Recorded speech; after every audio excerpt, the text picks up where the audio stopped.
यथोचित अभिवादन। आपका अपने इस YouTube चैनल पर स्वागत है। हमारे द्वारा प्रतिदिन नियमित रूप से कुंडली फलादेश पर आधारित कक्षा आयोजित की जाती है। यदि आप हमारे कक्षा में शामिल होना चाहते हैं तो स्क्रीन पर दिख रहे नंबर पर व्हाट्सएप कर कक्षा में कंटिन्यू हो सकते हैं, या इस वीडियो के डिस्क्रिप्शन में भी हमने अपने व्हाट्सएप समूह का लिंक दे दिया है, वहां से भी शामिल हो सकते हैं। यदि आपने अभी तक अपने इस चैनल को सब्सक्राइब नहीं किया है तो सब्सक्राइब भी कर लें। यदि आपको यह वीडियो अच्छी लगती है तो आप अपने मित्रों को भी इस वीडियो को शेयर करें। और आइए चलते हैं, आज की कक्षा हम लोग शुरू करते हैं। लग्न कुंडली में ग्रह जो होते हैं यह दिखावे के होते हैं। वास्तविकता नवमांश कुंडली में की होती है। यदि कोई ग्रह लग्न कुंडली में अच्छे स्थिति में हो और नवमांश कुंडली में खराब हो जाए तो वह अच्छा फल नहीं देता। अगर लग्न कुंडली में यही शनि देव अगर नीच के हो जाते हैं, यानी कि मेष राशि में शनि देव नीच के हो जाते हैं, तो इनकी स्थिति देखने में खराब लग रही है।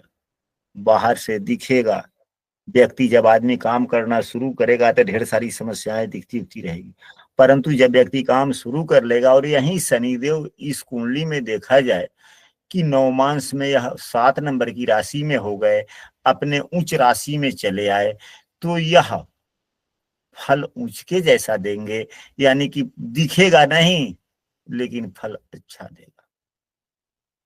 अब इसी में शनि देव को देखा जाए, सूर्य की राशि में है, शत्रु राशि में है, पीड़ित हो रहे हैं, खराब स्थिति में हो रहे हैं, लेकिन नवमांश कुंडली में शनि देव की स्थिति अगर अच्छी है, यहाँ पर दिख रही है, तो आप लोगों ने भी, यहाँ पर जितने भी सदस्य, अधिकांशतः सदस्य काफी विद्वानगण हैं, उनको समझ भी है जो मैं बात बोल रहा हूँ, इन बातों से वाकिफ भी है और इस कायदे से उपयोग भी करते हैं फलादेश में। तो नवमांश कुंडली में ग्रहों की स्थिति की ज्यादा महत्ता है या लग्न कुंडली में बैठे हुए राशियों की स्थिति की ज्यादा महत्ता है? नवमांश की ज्यादा महत्ता है गुरु। नवमांश कुंडली की ज्यादा महत्ता हो जाती है। अब यही देव गुरु बृहस्पति लग्न कुंडली में नीच के हैं, परंतु नवमांश कुंडली में कन्या राशि के हो गए। नीच तो हैं लेकिन उतने खराब, उतने नीच वाली स्थिति उसका फल नहीं। अब यहाँ पर एक बात देखते हैं कि वर्गोत्तम ग्रह, नवमांश कुंडली में वर्गोत्तम ग्रह की ज्यादा थोड़ी महत्ता हो जाती है, और वर्गोत्तम ग्रहों की पहचान हम लोग नवमांश कुंडली से ही करते हैं।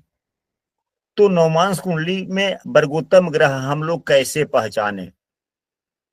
तो जो क्या इस कुंडली में कोई ग्रह वर्गोत्तम है,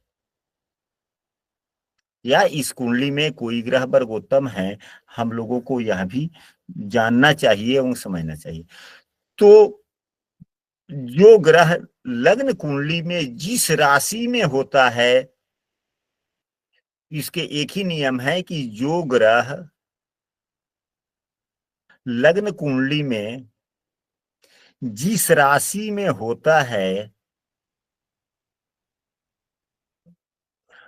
उसी राशि में अगर नवांश कुंडली या नवमांश कुंडली में, नवांश कुंडली में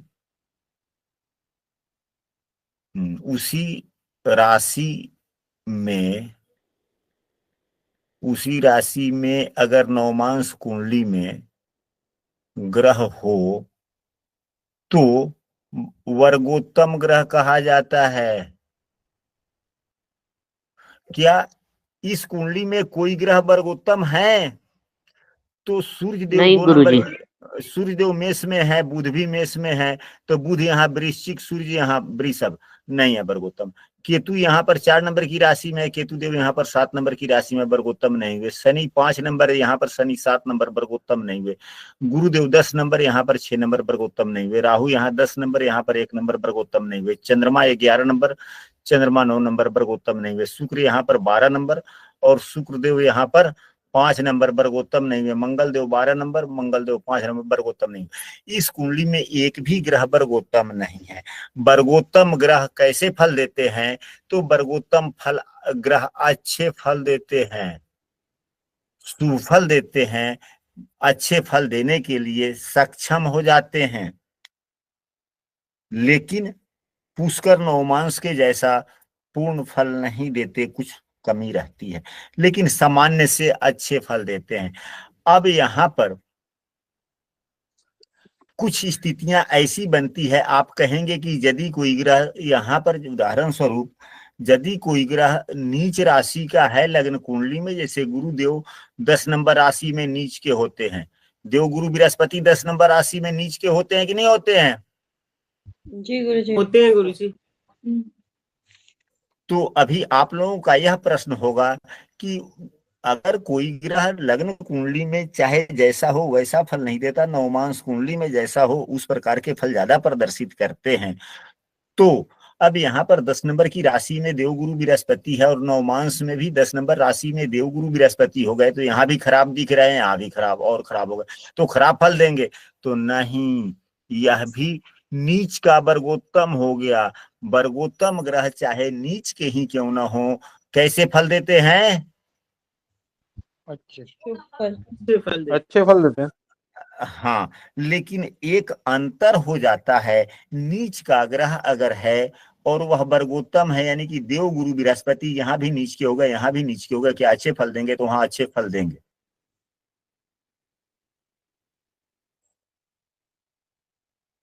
पुष्कर परंतु क्या यहाँ, होता है गुरुदेव? हाँ, अच्छा ठीक है, वहां पर हम लोग पहुंचेंगे तो चर्चा कर लेंगे। ये बहुत अच्छे फल देते हैं, लेकिन अगर नीच के ग्रह वर्गोत्तम होते हैं तो यह मानसिक चिंता काफी ज्यादा देते हैं। क्या देते हैं? मानसिक चिंता।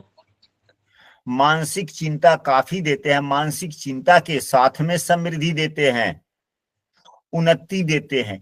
तो केवल अब यहाँ पर यदि उदाहरण स्वरूप अब यही देव गुरु बृहस्पति लग्न कुंडली में भी, लग्न भी यही हो, सब कुछ यही हो, 10 नंबर की राशि है, 10 नंबर राशि का नवमांश कहाँ से शुरू होता है? मकर का, मकर से ही शुरू होता है ना। जी जी गुरु जी। पृथ्वी, पृथ्वी तत्व का मकर से। अगर यही देव गुरु बृहस्पति यहाँ पर 28-20 के हैं, अगर यहाँ पर 3-10 के होते तो मकर राशि में ही हो जाते, यानी कि नीच राशि में ही। कुंडली यही रहे, केवल अंश यदि गुरुदेव का बदल जाता है तो यह नीच के वर्गोत्तम हो गए कि नहीं हो गए? 10 नंबर की राशि में अगर 3-10 के होंगे तो 3-10 का मतलब हुआ पहला नवमांश हो गया, तो मकर राशि का पहला नवमांश क्या होता है? मकर ही हो जाता है। जी गुरु जी। जी गुरु जी। तो तब यह कैसे फल देंगे? हमने कहा कि सुख समृद्धि देते हैं, सब कुछ अच्छा होता है, हल्का मानसिक चिंता देंगे लेकिन समृद्धि देंगे। तो यह समृद्धि वाले सूत्र बनकर आए,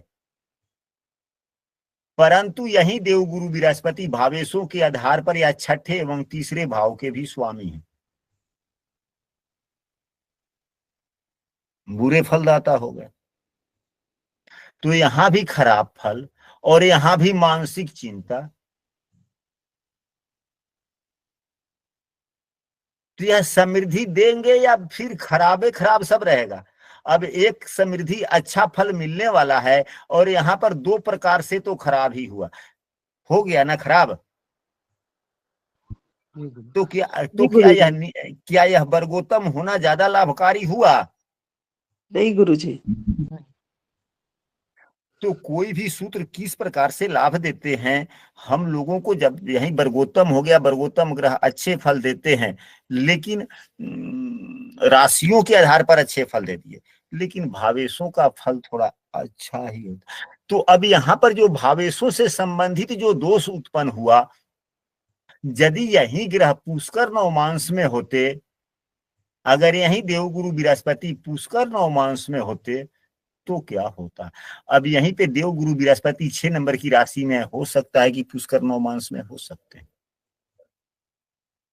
तो जो ग्रह पुष्कर नवमांश में होता है उसके यह भावेशों से संबंधित जो कुछ दोष होते हैं, या अष्टमेश होने का, या 8वें भाव में लग्न कुंडली में 8वें भाव में बैठने का, या लग्न कुंडली में 6 8 12 में बैठने का, या 6 8 12 के स्वामी हो जाने का जो दोष बनता है, इन सभी दोषों का परिहार होने की संभावनाएं होती है यदि कोई ग्रह पुष्कर नवमांश में होता है। अब इसको समझने के लिए हम लोग थोड़ी दूसरे शब्दों को लेकर समझते हैं। आप लोगों ने पढ़ा होगा, नहीं तो सुना होगा अपने गुरुजनों से भी।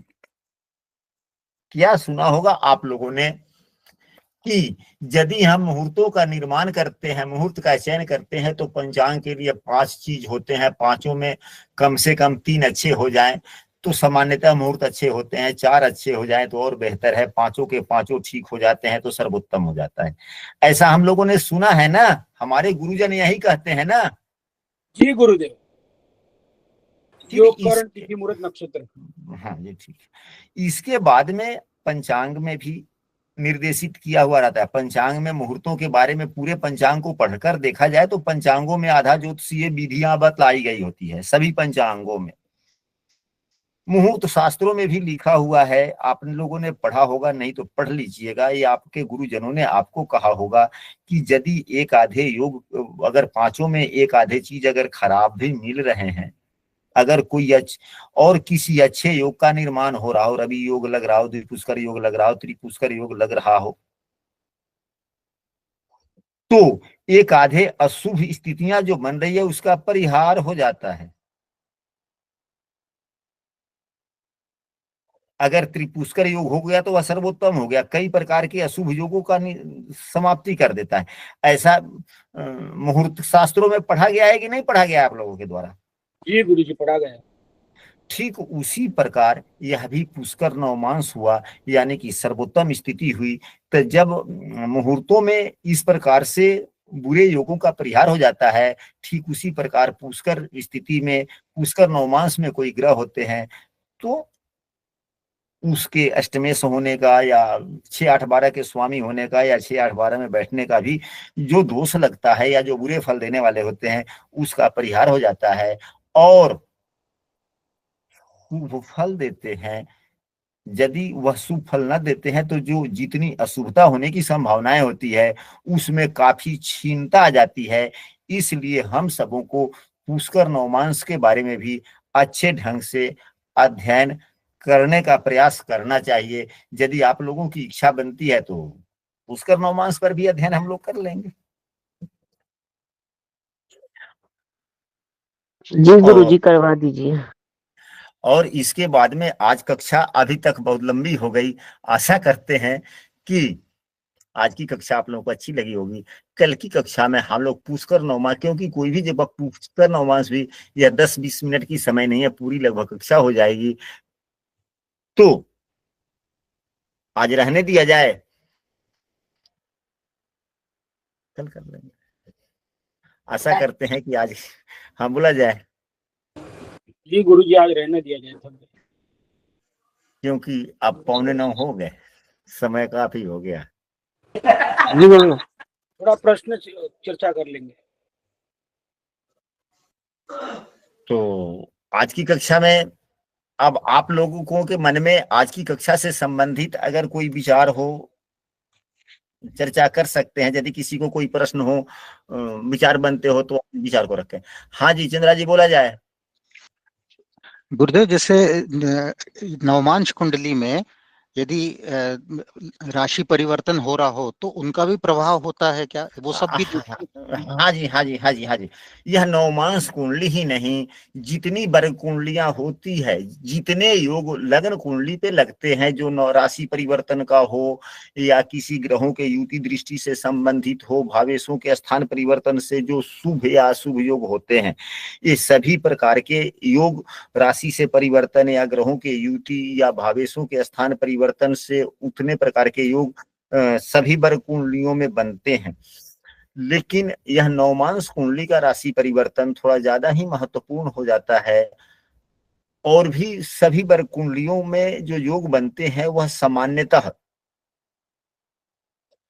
जो वर्ग कुंडलियों से जिन जिन विषय वस्तुओं का विचार किया जाता है उस विषय वस्तु के क्षेत्र में वह योग लगते हैं।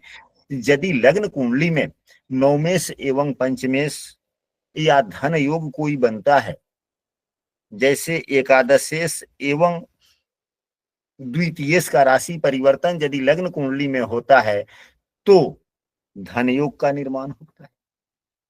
ठीक उसी प्रकार नवमांश कुंडली में भी अगर एकादशेश और द्वितीयेश का राशि परिवर्तन हुआ तो धन योग बना, परंतु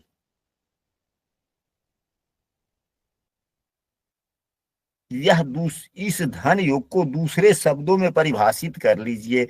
वैवाहिक जीवन का धन योग क्या है? धन क्या है?